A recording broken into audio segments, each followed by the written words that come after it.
The David Pakman Show at davidpakman.com. Well, we hear that a good compromise, Lewis, leaves everybody unhappy, and it couldn't be more right here, except for the disaster that the tax cut compromise would be for Democrats and Barack Obama in the year 2012. I think, Lewis, first, should we just go through what is actually in this proposal, and then from there we can actually talk about what the implications are? Good plan. So I'll go through this in my order, which is in terms of good, bad, and horrible, even though these provisions obviously may not be in this order depending on what your point of view is. The good that I see here is, number one, unemployment insurance extension. And by the way, let's not skip ahead. I will get to why there's no reason that this even had to be wrapped up with tax cuts for the rich. We'll get to that. But let's just go through what is in here. Unemployment insurance extension. It doesn't help the 99ers at all under the current framework, but it does give some breathing room to the unemployed, puts the burden on business to let go of the trillions they're sitting on for job creation, as we of course hear.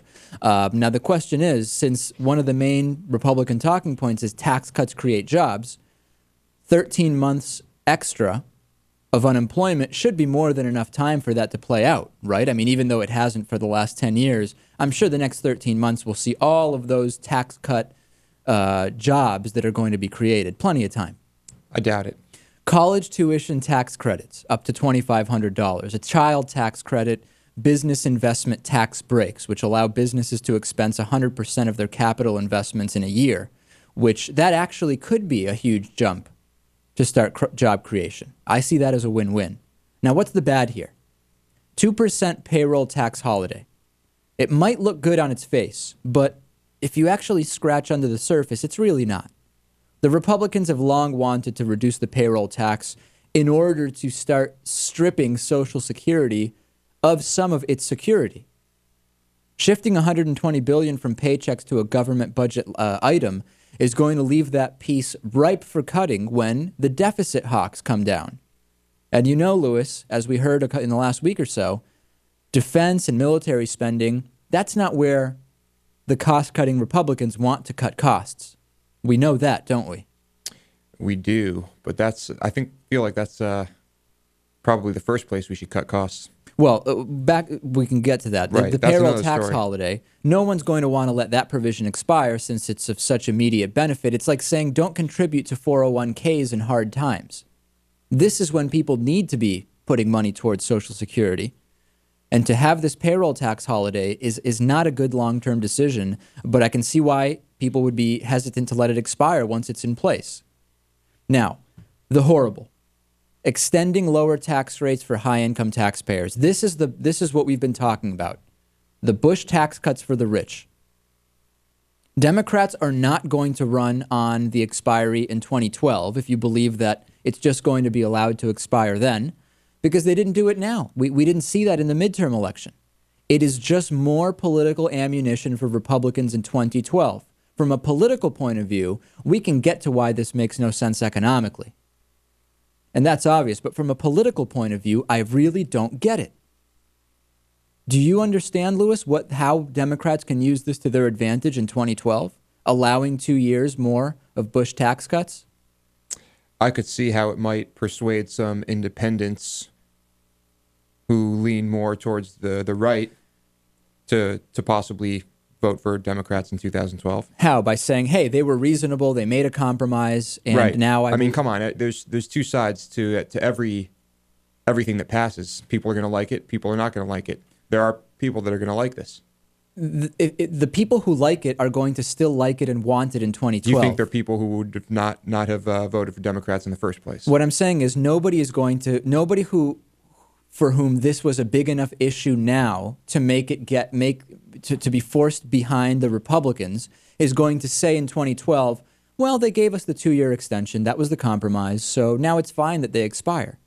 It's going to be the same thing all over again in 2012. And just to finish up the list, the estate tax concessions, again, it's just going to become a campaign issue in 2012. The compromise is going to go nowhere.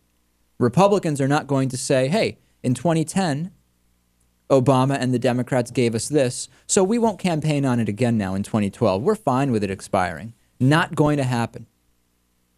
Not going to happen. So if this isn't some type of political move, then what is it?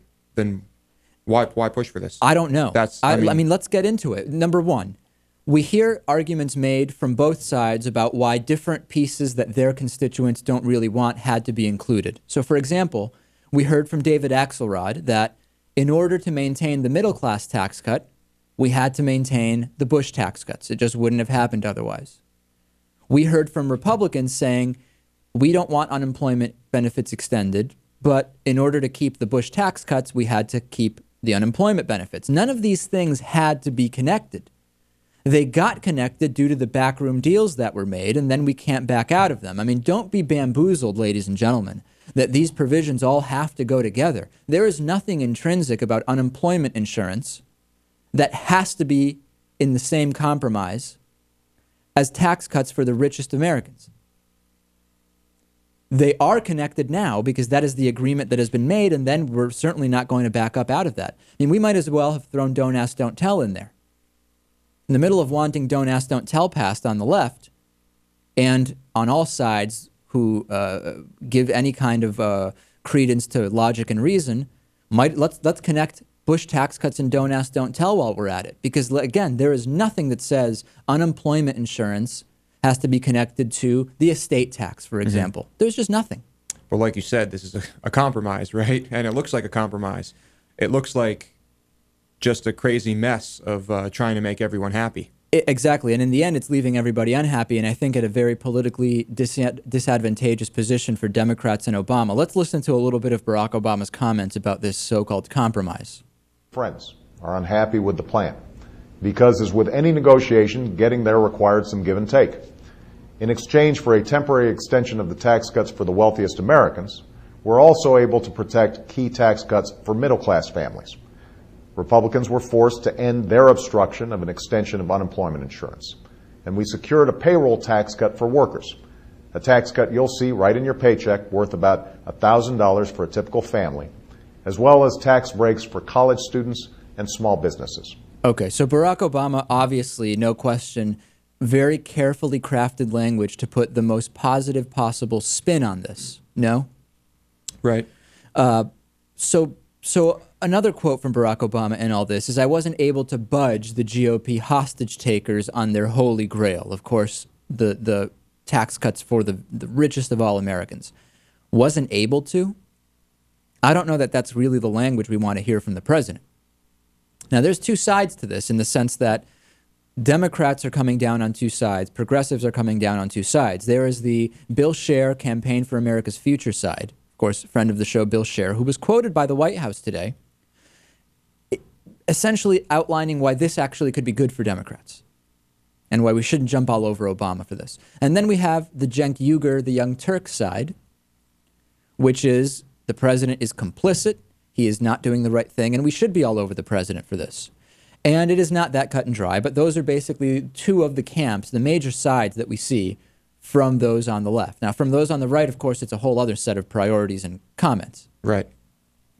But don't forget, this is going to take 2 years to really see the effect of all of this. So in 2 years. So here we go. This is exactly another reason why it doesn't make sense for Democrats. We knew in 2008 when Barack Obama was elected, the economy was not doing well. The deficit had exploded due to George W. Bush 43. We knew that the first 2 years of the Obama presidency were not going to be a miracle in terms of the economy. We did see some things improve. We saw the Dow at a multi-year high, not the holy grail of measuring the economy, but it is an indicator. Housing market started to recover. But we knew the first 2 years weren't going to be too good. And we knew it was written on the wall, Lewis, that job creation was really going to resume in earnest during the second 2 years of this Obama term. Now that if this ends up going through and the Bush tax cuts for the rich are maintained for 2 years, what do you think we're going to hear in 2012 from Republicans about the jobs that 2 years ago we knew were going to be created in the next 2 years from now going forward? We told you. The Bush tax cuts for the rich are the reason why now we're getting jobs back. But don't you think Okay, sure, they're going to take credit for it, but don't you think the Democrats could also take credit for it?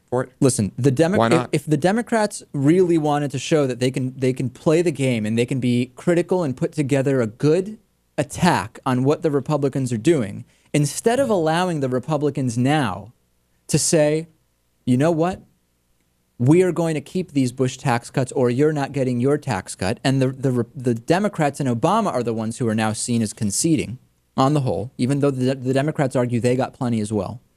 The Democrats could have put together a plan where they say, Republicans, you're going to say no middle-class tax cut unless there's tax cuts for the rich maintained? Fine. No tax cuts.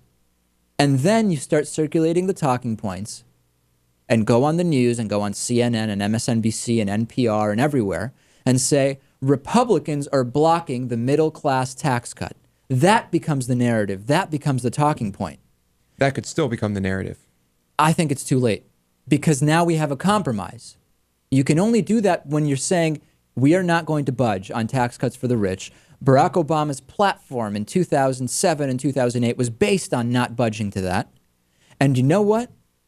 It's the Republicans who are keeping the tax cuts away from the middle class. I thought Republicans wanted to decrease taxes. And you're blocking the tax cuts from millions and millions and millions of middle-class Americans because of your tax cut for the rich. That's the way they should have played it, and it's too late for that. I agree, but I'm not going to say it's too late. It is too late. I think they could, depending on their strategy in 2012, this might not be the worst thing ever. You can't compromise and then retroactively say that it was because the Republicans were blocking it. That's what they should have done before. Now, Obama turned a $12 billion profit on the Citigroup bailout. He's now extending tax cuts for billionaires, and he's being called a socialist. This is the funniest thing. The infinite conflicting narratives, ad hominem attacks about Barack Obama. He's a socialist, but he's giving tax cuts for billionaires, and he's profiting billions on his Wall Street bailout.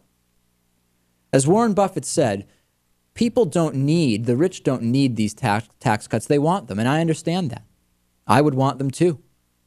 But the reality is it's going to add $1 billion to the debt. The deficit exploded under George W. Bush, and now we're going to perpetuate that by maintaining tax cuts for the rich? I don't think so, Lewis. This isn't making sense to me. I don't know exactly what is going to happen in the next couple of months. I don't know what's going to happen in the next week with this. We'll see if it gets delayed until the new Congress comes in. I don't know. Ezra Klein deconstructed this deal between the Republicans and the White House. He said liberals should be happier than they are. Here's what he said. If you look at the numbers alone, the tax cut deal looks to have robbed Republicans blind. The GOP got around $95 billion in tax cuts for wealthy Americans and $30 billion in estate tax cuts. Democrats got $120 billion in payroll tax cuts, $40 billion in refundable tax credits, $56 billion, blah, blah, blah, and he added it all up. And his argument is, if we just look at the dollars, Democrats actually got more than Republicans are getting. Wrong, wrong, wrong. The idea that this is just all about adding up dollars and making it all fit together could not be more wrong. And if that's the way it's going to be looked at, then this does not bode well for Democrats, which maybe we could have seen already. Today on the bonus show, we will talk about the Dick Cheney indictment. We will talk about a retailer that's ending extra pay on Sundays and what they're not telling us about it, news in the world of private space travel, and much more. That's on today's bonus show, davidpakman.com/membership. Let's take a break. We'll come back plenty more. And Mark Podock from the Southern Poverty Law Center will be on with us a little bit later.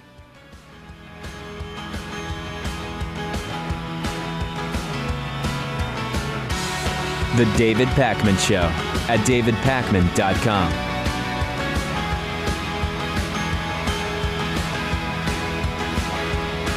The David Pakman Show is made possible by listeners like you and by Greenfield Savings Bank, building strong communities one account at a time, with offices in Greenfield, Amherst, Conway, Shelburne Falls, South Deerfield, and Turners Falls, and online at greenfieldsavings.com. By the Daily Hampshire Gazette and GazetteNet.com, connecting our communities with local news and information. By DIF Design, specializing in custom business websites at difdesign.com. Find out more about underwriting The David Pakman Show at davidpakman.com.